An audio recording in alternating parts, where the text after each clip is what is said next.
Sa Biblia po, lalong-lalo sa New Testament, ay maraming dichotomies o kaya dalawang magkasalungat na paraan o mga halimbawa. Tulad ng two brothers, two builders, two criminals, at marami pang iba. At meron ding two ways, dalawang daan. That way and the way. Yan po ang ating pag-aaralan sa tulong ng Panginoon. Aming Diyos, salamat po sa pag-iingat nyo sa aming lahat, sa pagpapala nyo, pagbibigay nyo aming mga kailangan sa buhay. Salamat sa inyong mga pagtutuwid, pagpapaliwanag, pagpapalakas sa amin.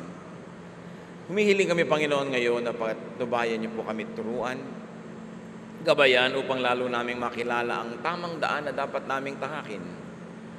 At sa aming paghingi ng inyong basbas, patawarin nyo po kami sa aming mga kasalanan.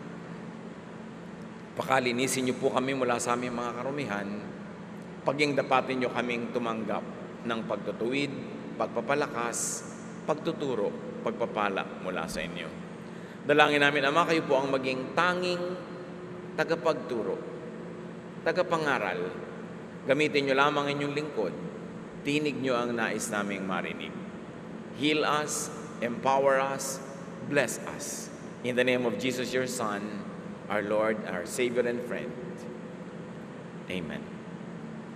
That way and the way. Dalawang daan na pwedeng pagpilian. John 7:45 to 52. When the temple police returned to the chief priests and Pharisees, they were asked, "Why didn't you bring Jesus here?" They answered, "No one has ever spoken like that man." The Pharisees said to them, "Have you also been fooled? Not one of the chief priests or the Pharisees has faith in him. And these people who don't know the law are under God's curse anyway." Nicodemus was there at the time. He was a member of the council, and he was the one who had earlier come to see Jesus. He said, "Our law doesn't let us condemn people before we hear what they have to say. We cannot judge them before we know what they have done." Then they said, "Nicodemus, you must be from Galilee. Read the scriptures, and you will find that no prophet is to come from Galilee." And may the Lord bless the reading of His word. Isang madramang tagpo, gustong ipadakip ng mga religious leaders si Jesus. Nagpadala sila ng mga temple police, pero umuwi ang mga ito sa templo na walang daladalang Jesus na nadakip. At sabi nila, kakaiba siya magsalita. Wala kaming narinig na tulad niya. Pati ba kayo ay naloko na niya? Sabi naman ng mga religious leaders. Tulad din ng mga tao na kung sa bagay ay isinumpa naman, kaya di bali na kung kayo ay malinlang niya. At sabi ni Nicodemus, di ba ayon sa ating mga batas, hindi naman tayo pwedeng manghusga ng di pa natin nalilitis o nadidinig? At siya ay pinagsabihan ng mga kapwa niya, Pharisees at leaders, "Pati ba ikaw, tulad na rin ang iba? Siguro taga-Galilee ka, kung babasahin mo ang kasulatan, alam mong wala na propetang magmumula sa bayan na yan." So may pagtatalo. May dalawang katuruan ni Jesus at katuruan ng templo. Katuruan na nagmumula mismo sa Panginoong Jesus at katuruan na nagmumula sa mga Pharisees, sa mga temple leaders, sa tradisyon at sa kanilang pag-interpret at pagbasa ng kasulatan. Ating himay-himayin ang kwentong ito upang pakinabangan ng ating espiritu. John 7:45. When the temple police returned to the chief priests and Pharisees, they were asked, "Why didn't you bring Jesus here?" So the religious leaders were frustrated because they wanted Jesus arrested, but the police did not dare arrest Jesus in spite of the orders. John 7:46, they answered, "No one has ever spoken like that man." Parang isang sampal ito sa mga religious leaders na nag-uutos na takpin si Jesus, hindi sila sinunod ng sarili nilang polisiya at sinabi, wala pa kaming narinig na nagturo tulad niya. Ibig sabihin, kahit dito sa mga leaders na ito na nagmamagaling, may otoridad, may mga costume, may mga titles, hindi pa narinig ng religious police ang anumang uri ng pagtuturong tulad ng narinig nila kay Jesus. Sapat na ang narinig nila para suwayin nila ang utos ng mga leaders na ito at igalang nila at huwag dakpin si Jesus. They did not dare because they heard him speak. And according to them, no one spoke like Jesus. If no one spoke Jesus, and these are the religious police saying that, sila yung laging nasa templo, sila lagi ang nakamanman, nakamasid, nakikinig ng lahat ng nagaganap na religious activity, ibig sabihin, wala silang narinig na blessing, wala silang narinig na makapangyarihang turo o pagpapala mula sa mga religious leaders sa hinaba-haba ng panahon. Ibig sabihin, isang hungkag, isang empty, isang vacuum yung religious life ng mga tao na sa hinaba-haba ng kanilang pagiging relihiyoso, sa dinami-rami ng naririnig, binememorya mga verses, at sa dinami-rami ng mga sinusunod na kaugalian at utos, wala naman palang narinig yung religious police ni isang mang bagay na nakaantig sa kanilang damdamin, nakaapekto sa kanila to the point that they would respect the speaker, Jesus himself. What does it say about Jesus? That his teachings distinguish Jesus. Ang nagpapaiba sa kanya ay yung mga katuruan. May mga nagpapagaling din naman maraming ang mga bulaan, meron namang hindi natin alam kung paano nangyayari yun, pero may mga nagagawa din sila dahil yung mga panahon na yun sa Israel at sa ibang bayan ay napakarami rin namang mga manggagamot. Pero ang nagpaiba kay Jesus, yung kanyang katuruan. He is different. His works are different. His way is different. At kitang-kita yun ng mga religious police dahil sa higit kanino man, sila ang sanay, sila ang bihasa na kumilatis ng mga nagtuturo. Sanay-sanay silang nakikinig araw-araw. John 7:47-49, the Pharisees said to them, "Have you also been fooled? Not one of the chief priests or the Pharisees has faith in him. And these people who don't know the law are under God's curse anyway." Pati ba kayo, inalin lang na rin ng Jesus na yan? Wala sa amin ng mga Pharisees, wala sa amin ng mga chief priest ang naniniwala sa Kanya. At yung mga naniniwala sa Kanya, di bali na, hindi naman nila talaga alam ang kautusan, at sila naman ay isinumpa na ng Diyos. So the religious leaders labeled Jesus as a deceiver. Kasi sabi nila, "Have you also been fooled?"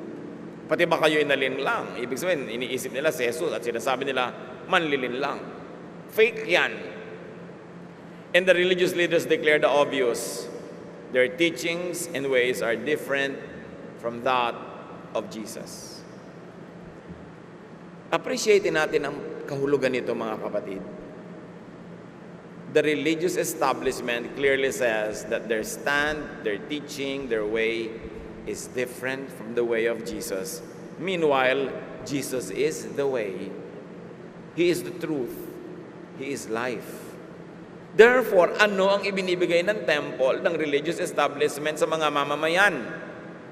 Hindi yung other way. Hindi yung truth. Hindi yung life. Because they are very quick and clear to emphasize na magkaiba sila ni Jesus. In fact, they do not believe in Jesus. They do not believe in Jesus' teachings and Jesus' way. And then, they sour grape. Yung mga ayaw makinig sa kanila at sumunod kay Jesus, sabi nila, isinumpa naman talaga sila. Kaya hayaan na sila. Wala mong makakitaan silang habag. There's no mercy at all.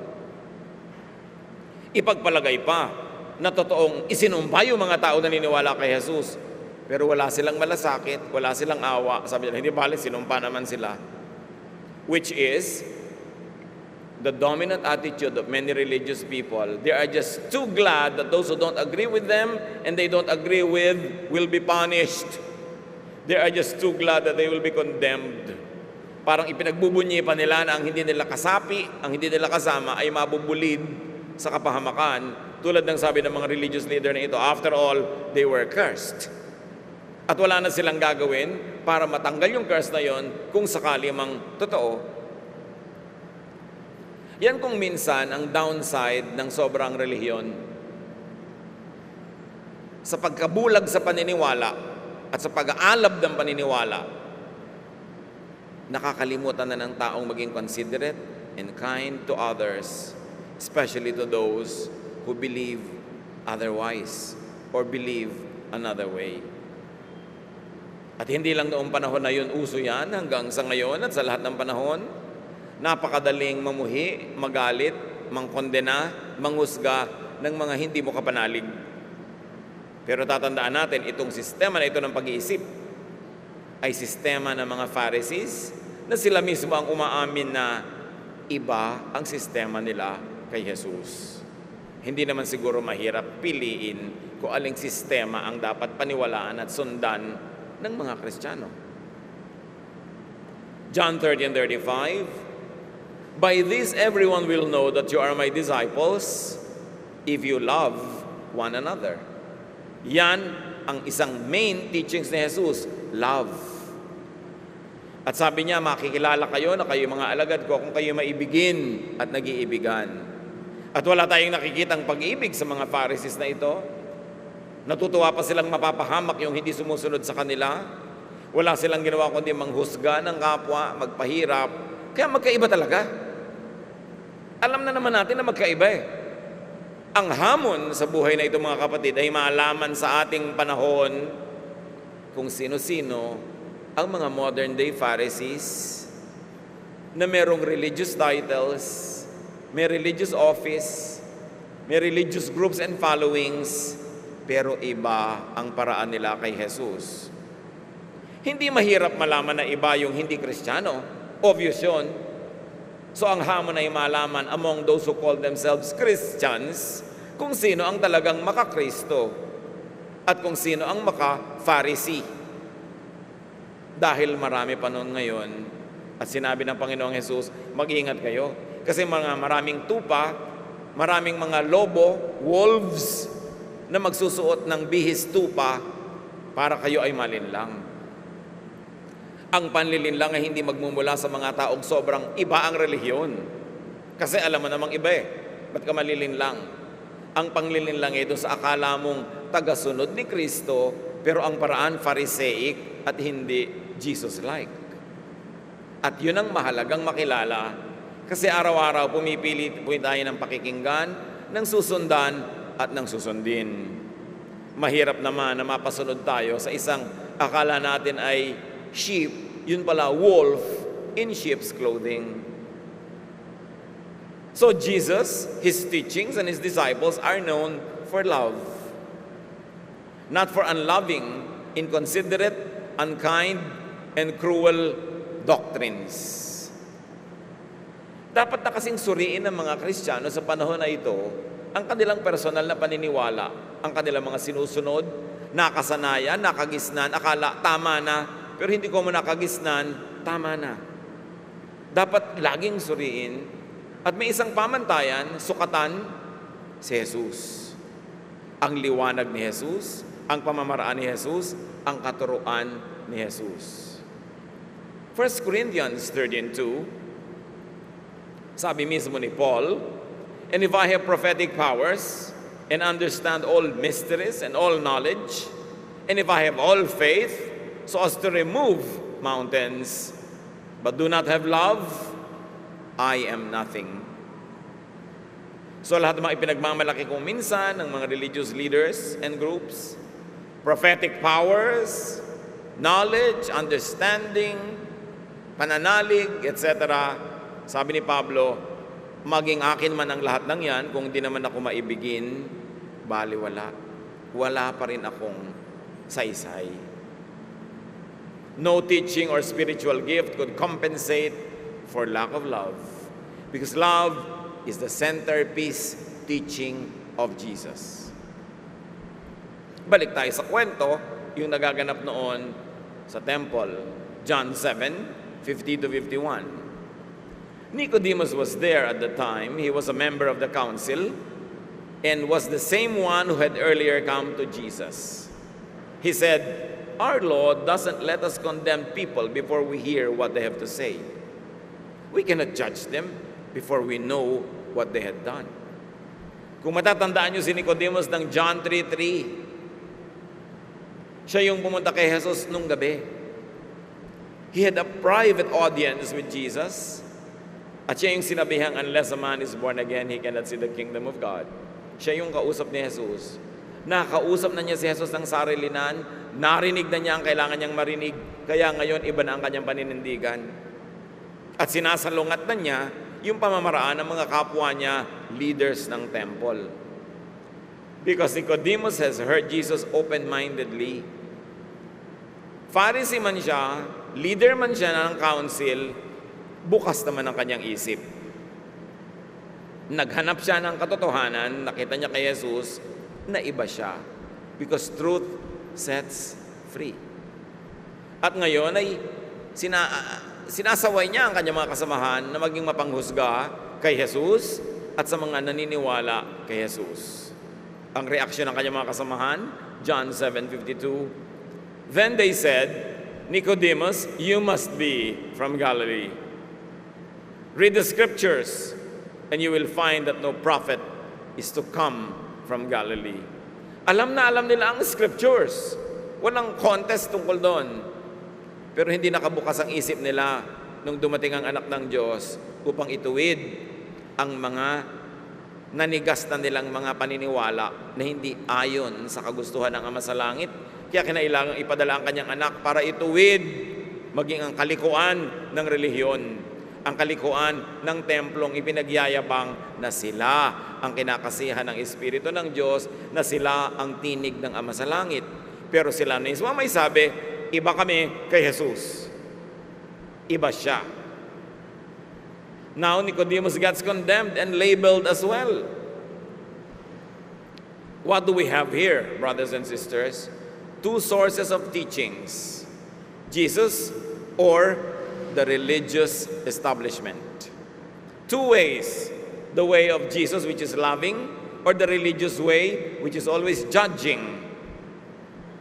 And two destinies: comfort and rest, which Jesus offers. Sabi niya, "Come to me, all of you who are tired and heavy laden, and I'll give you rest."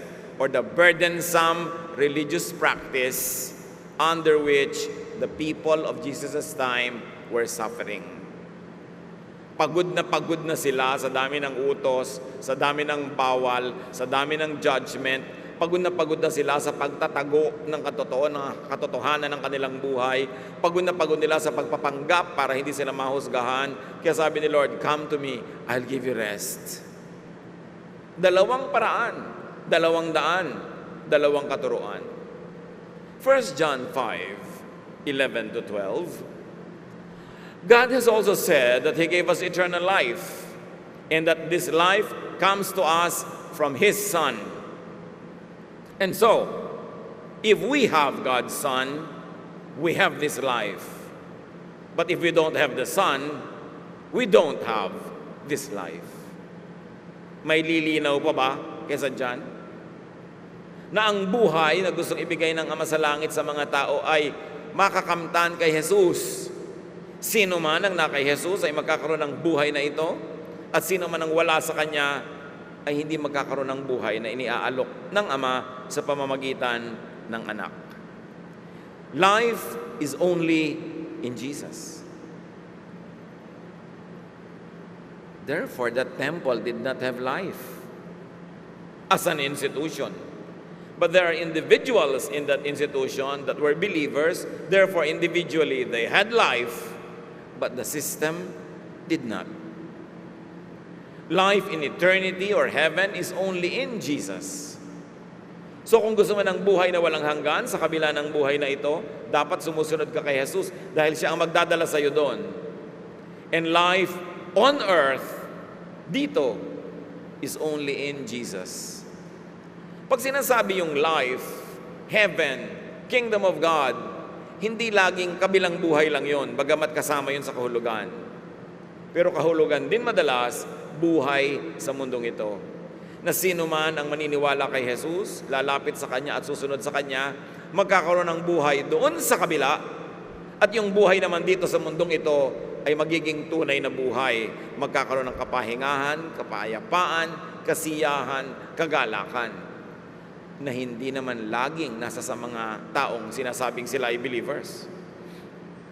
Pero kung susunod ka sa Panginoon, makikilala mo ang mga katuruan ng Pharisees maging sa panahon na ito, at hindi ka doon manghahawakan, hindi ka doon susunod, at hindi yun ang papayagan mong gumapos, tumali sa'yo. Hindi lang sa buhay sa kabila ka meron, pati sa buhay na ito, you will have an abundant life. John 10:10, sabi ng Panginoong Jesus, the thief comes only to steal and kill and destroy. I came that they may have life and have it abundantly. Ang magnanakaw daw ay nandyan lang para magnakaw, manira, mangwasak. Pero sabi niya, kaya ako dumating para bigyan kayo ng buhay, at isang buhay na masagana, buhay na puspos, punong-puno ng pagpapala. So Jesus gives life on both sides of eternity. Meanwhile, the thief steals, kills, and destroys life. The thief kills and destroys the colors, aroma, shapes, sounds, the sensations of life. And this thief is the false teacher. This thief is the other teacher that teaches the other way, not the way of Jesus.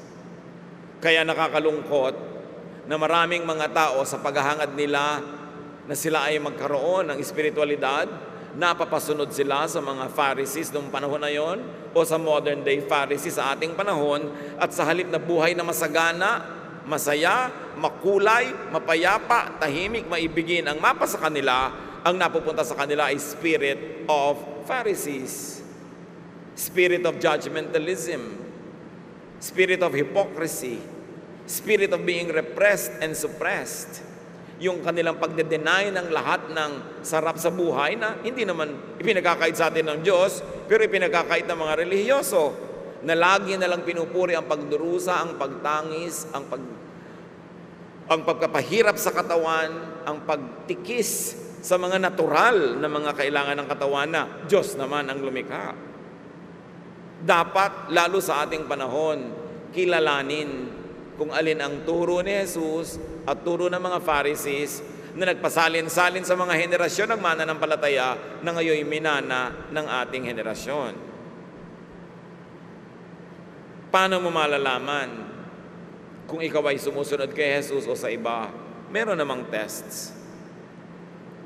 At ibinunyag na ng Panginoong Jesus ang mga pamantayan para malaman mo kung ang sinusunod mo, Pharisees pala o si Jesus. Sabi ng Panginoong Jesus sa Matthew 23:2-4, the scribes and the Pharisees tie up heavy burdens, hard to bear, and lay them on the shoulders of others. But they themselves are unwilling to lift a finger to move them. Sabi niya, kayo mga scribes, kayo mga Pharisees, kayo mga religious leader, ang ginagawa nyo, bungkos kayo ng bungkos, tali kayo ng tali, bundle kayo ng bundle ng kutakot-takot na mga mabigat na dalahin, tapos ipapapasa nyo sa mga mananampalataya. Pinahihirapan nyo sila. Sobra silang naging kawawa mula nung nakilala ninyo, mula nung sumunod sa inyo, mula nung sumali sa inyo, dahil puro pahirap. At pag nagkabisala at nagkamali, puro judgment. At pagkatapos, puro sila pagtatago tuloy ng mga kahinaan dahil baka sila mapintasan, puro hypocrisy. Ang bigat-bigat dalhin yata ang pagbabalat kayo at pagpapanggap.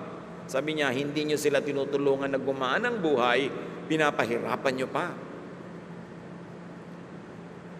So ito yung really dangerous. False teachers that are not obviously false.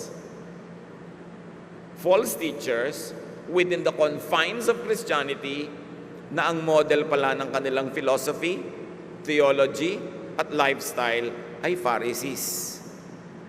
Doon dapat makalaya ang mga anak ng Diyos because truth sets free and Jesus sets free. So the false teachers look real, but they could be recognized. The load they give their followers is heavy to bear. Hindi lang yung mahirap sa katawan, lahat naman mahirap sa katawan pero yung mahirap sa loob, mabigat dalhin, masikip sa lalamunan, mahirap huminga. Ganong atmosphere, malalaman mo na, ay, baka nasa Pharisee pala ako. Kaya ang alok ng Panginoon, remember, ang isa niyang central teaching, love, ito pa yung pangalawang central teaching niya, sa napakakonting central teachings niya, Matthew 11:28 to 30. Come to me, all of you who are weary and carrying heavy burdens, and I will give you rest. Take my yoke upon you and learn from me. I am gentle and humble in heart, and you will find rest for your souls. For my yoke is easy, and my burden is light. Ito ang paraan ni Jesus na obviously binanggit niya in contrast to the way of the Pharisees. Kaya kung babasahin natin ito in light of what we have been discussing, come to me, not to the Pharisees. All of you who are weary and carrying heavy burdens that religiosity puts upon your shoulders, and I'll give you rest. Take my yoke upon you, not the yoke that the Pharisees give you, and learn from me, not from them. For I am gentle and humble in heart, not like them who are proud and harsh, and you will find rest for your souls, not trouble. For my yoke is easy, theirs is not, and my burden is light. Napakaganda, napakamaibigin, napakabuti ng layunin ni Jesus at ng Ama na nagsugo kay Jesus para sa mga anak ng Diyos. Mapalaya sa mapanikil, mapagpahirap, mapanakal na relihiyon. Makakita ng kapahingahan ng walang patakarang pagtanggap at pag-ibig ng Diyos. To the point na hindi mo na kailangan magpanggap, itago ang totoo tungkol sa sarili mo para ka lang matanggap dahil tinatanggap ka ni Jesus ng buong buo. Walang patakaran at walang panghuhusga. Sa ganito lamang na climate, pwedeng magkaroon ng peace and rest. Because so long as people don't accept you, and you don't accept yourself, and you reject yourself, and people reject you because of some religious doctrine that they think they should always implement, there can never be peace. Laging may mga manmanan, sumbungan, pintasan, sakdalan ang mga mananampalataya. Laging may husgahan at laging may mga patalsikan, may mga rejection. Paano ka mapapahinga sa ganong climate? It's only in the climate of unconditional love and acceptance, understanding, support, that we will all find rest. And this should be the climate in the Church of Jesus Christ. Sadly, this is not always so. Dahil maraming ang sheep, na akala mo sheep, yun pala wolves in sheep's clothing. Congregations that meet in the name of Jesus but actually implement the teachings of the Pharisees.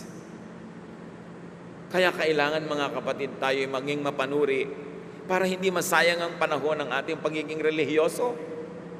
Hindi masayang ang panahon na inuubos natin sa pananampalataya, sa pagdalo ng mga gawain, kung ang nagiging bunga sa atin ay bunga pala ng paraan ng mga Pharisees. Hindi nagaganap ang kalooban ng Ama sa langit, nasasayang ang ibinibigay at inaalok ni Jesus na buhay na payapa, tahimik at puno ng pag-ibig. Two different teachings, two approaches and ways, and there are two results.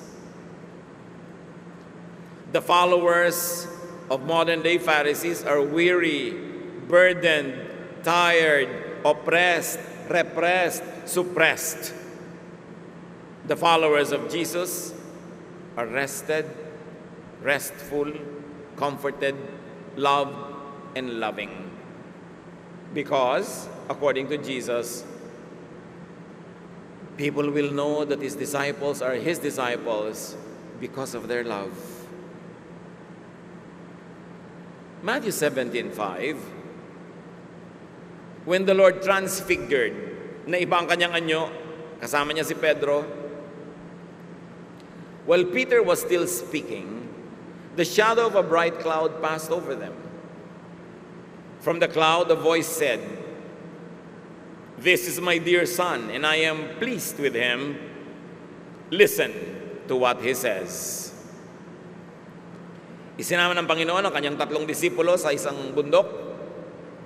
At nung nando na sila, ay biglang naibangan nyo ng Panginoon, nagliwanag, nakasisilaw, nakaputian, at liwanag. At may dumaang ulap at tinig na nagmula sa kalangitan na nagsabi, "Ito ang aking pinakamamahal na anak. Kinalulugdan ko siya, makinig kayo sa kanya." Wala nang lilinaw pa kaysa dito kung sinong dapat pakinggan, kung sino ang dapat sundin. Listen to and obey and follow Jesus, not other teachers. Take the Jesus way, not the other way, so that you will find life next after this life and life here and now. John 14:6, Jesus says, "I am the way, the truth, and the life. Without me, no one can go to the Father." Kahit ka pa sinasabi mong Kristiyano, kahit ka pa sinasabi mong relihiyoso, pag ang paraan ng iyong pag-iisip, pamumuhay ay hindi paraan ni Jesus, at nasingitan ka ng paraan ng mga Pharisees, lalo't kung yun ang nauna sa iyong isip, lumaki ka sa isang pananalig na Pharisaic pala na hindi mo alam, akala mo yun ang standard dahil wala ka namang ibang nalaman sa buhay. How can you go to the Father? Jesus is the only way. At pag sinabing go to the Father, it means go to the Father after you die, or right here in this life, go to the Father, let the Father's kingdom reign over you, at maramdaman mo na kung paano maging anak ng Diyos, maramdaman mo na ang patikim at kapirasong langit dito pa lang sa lupa. Jesus is the only way to God, to heaven, to peace and rest. The way of the Pharisee does not lead to God, to heaven, or to peace and rest. It leads only to judgmentalism, to self-righteousness. It leads only to hypocrisy that Jesus hated. So, mga kapatid, maganda mag-invest in spirituality. You invest your time, your talent, your treasure in your faith. Yes, but make sure that it is Jesus that you hear. Hear Jesus, not the other ideology. Listen to Jesus. In fact, listen for Jesus. Lahat ng naririnig ninyo, ano mang katuruan, talasan ng tainga, hanapin ang galing kay Jesus at hanapin ang hindi galing kay Jesus. Para yung mga nagsasala at nagbibistay ng mga buhangin sa ilog dahil naghahanap ng mga mumunting piraso ng ginto na inaanod ng tubig, marami kayong itatapon na bato, buhangin, burak, putik, kalat, dumi. Pero kailangan marunong kayong pumili. Huwag niyong lululanin ang lahat ng naririnig ninyo. Huwag niyong mememoryahin at isasabuhay ang lahat ng nadidinig niyong katuruan. Hanapin niyo muna, nasan si Jesus doon? Nasaan ang katuruan ni Jesus doon? Nasaan yung pag-ibig? Nasaan yung pagpapatawad? Nasaan yung kapayapaan, yung kapahingahan? Nakakapagpahinga ba ito o nakakapagod? Hindi lang ng katawan, kasi ang paglilingkod naman talaga kay Jesus, nakakapagod ng katawan. Pero ang mahalaga, nakapahinga ang iyong loob, hindi mahirap sa loob. Ano ba naman yung hirap ng katawan? Ihiga mo lang yan, tapos na. Pero maluwag ba sa dibdib? Masarap ba sa pakiramdam? And make sure, when you invest your time, talent, or treasure in your spirituality, make sure that you follow Jesus not anyone else. That the human leaders you follow are following Jesus Himself. Para hindi tayo mabulid. Do not listen to and do not follow false shepherds and false teachers. At malalaman natin kung sino yon, kahit gaano kaganda ng bihis, kaganda magsalita, kataas ang edukasyon, malalaman natin kung siya ba ay sumusunod kay Jesus o sa Pharisee. Pamamaraan ba ni Jesus o ng Pharisee ang kanyang pamamaraan? Nagbubunga ba ito ng kapayapaan, ng pag-ibig, pag-uunawaan o hindi? Matthew 7:15-17, sabi ng Panginoong Jesus,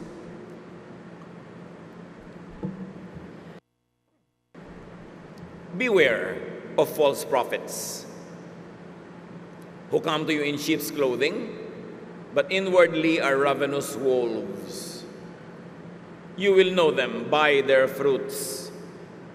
Are grapes gathered from thorns, or figs from thistles? In the same way, every good tree bears good fruit, but the bad tree bears bad fruit. Mag-ingat daw tayo sa mga bulaang mga propeta na nagbibihis tupa, yun pala ay mamabangis na hayop. Makikilala nyo sila sa kanilang bunga.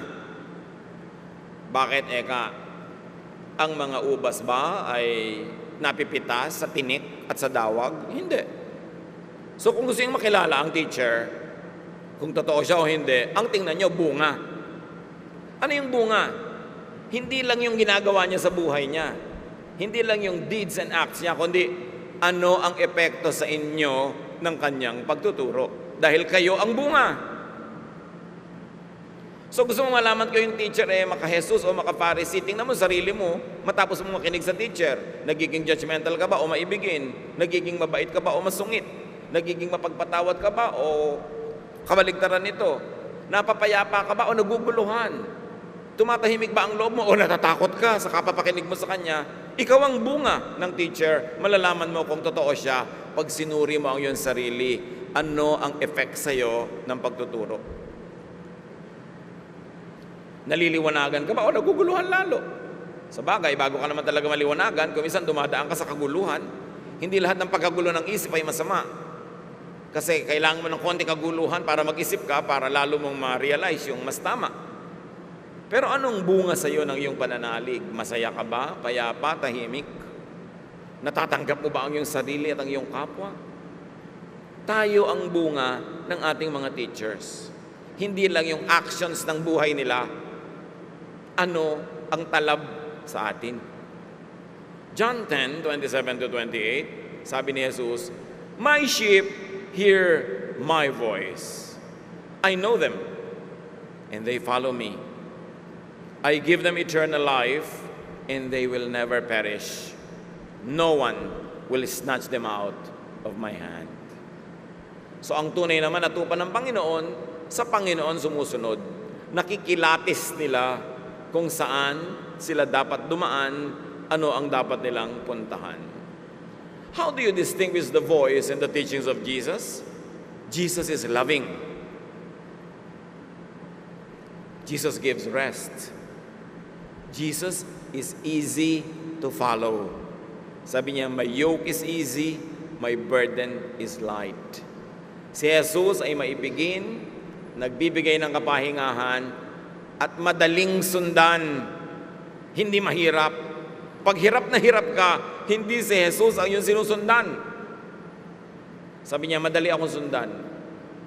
Una, dahil tinatanggap kita na ikaw, buong buo. Pangalawa, pinapatawad kita, nililinis kita. So bakit naman hindi dadali na sundan ako? Hindi naman kita judge.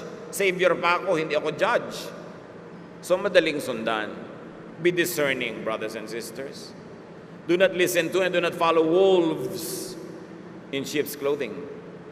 Have life in Jesus and have it abundantly. Now you dedicate yourself to knowing the teachings of Jesus, the ways of Jesus, the peace, the rest, the love of Jesus, because this is the Father's will for you. Maganda yung ginagawa ng mga katulad natin, mga kapatid na naghahanap. We are seekers of truth, lumalapit sa Panginoon, pero talasan ang pandinig, maging maselan sa nilululon. Piliin ang mga katuruan ni Jesus dahil kung minsan ito ay kakaunti at nahahaluan ng napakaraming impurities na nagpapagulo sa ating isip dahil galing sa Pharisaic teaching. Take care of your spirit. Take care of your heart. Take care of your soul. Follow only Jesus. But you need to be discerning, prayerful, and you need to be careful. Panginoon, salamat sa mga paalala para hindi masayang ang mga oras namin ginugugol sa pananampalataya. Turuan mo kami na makilala ang tinig ng iyong anak na si Jesus. May mga guidelines naman at hindi namin kailangan manghula. Turuan mo kaming baguhin ang aming pag-iisip. Kung may mga nauna na sa isip namin na hindi pala paraan ni Jesus, kahit pa yun ang nauna, turuan mo kaming magbago ng pag-iisip, O Diyos. At nang sa ganon, magkaroon kami ng buhay na tahimik, may kapahingahan, puno ng pag-ibig at kapayapaan, at kami man pumayag, tumulong sa aming kapwa na magkaroon sila ng ganong buhay. Pagbulay-bulayan natin mga kapatid ang kahulugan nito sa ating personal at aktual na buhay araw-araw at nawa lagi tayong matuto na piliin ang tinig ni Jesus sa maraming tinig na nag-aagawan para sa ating pansin. Ama, sa pananahimik na yung mga anak, ipakita mo sa amin, Panginoon, kung ano ang aming mga kuminsan ay pagkakamaling sinusunod, mga pinaiiral sa aming buhay na hindi pala galing sa iyong anak na si Jesus. Turuan mo kami to be studious, to be obedient, so that we may receive your full blessings and give you glory. Let's spend some time in silence with the Lord. Hear His voice.